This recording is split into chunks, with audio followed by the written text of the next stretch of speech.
Baay'ee dhufee eenyumtuu nan beeku gowwaadhanaan jedhu yerooni cal jedhu gowwaamuu koo miti ani taal jechuun koo orma miti Yesuustu beeka kaayyoo karoora koo. Obsaaf malee rakkina darbanii hunda dhiisee Yesuus itti hafeera ani. Obsaaf malee rakkina darbanii hunda dhiisee Yesuus itti hafeera ani. Hunda dhiisee itti hafeera Yesuus ani. Hunda dhiisee itti hafeera Yesuus ani.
waaqayyoof karoora koo.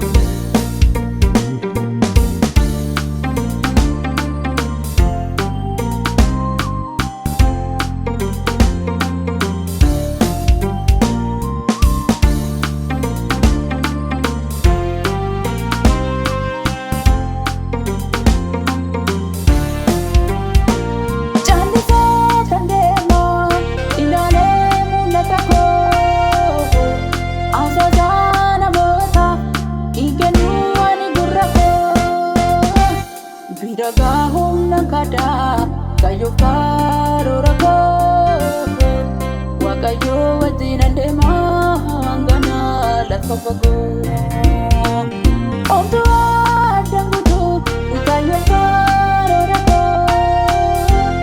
Aloobii ittaan fufaa ganaa mul'ata koo. Omtuu addaan guutuu kayyoof karoora koo. Aloobii ittaan fufaa ganaa mul'ata koo. Aloobii ittaan fufaa ganaa mul'ata koo. Maaloo yaa Waaqayyoo raawwadhu dhimma koo. Lafaan baay'ee dhufee eenyumtuu nan beeku.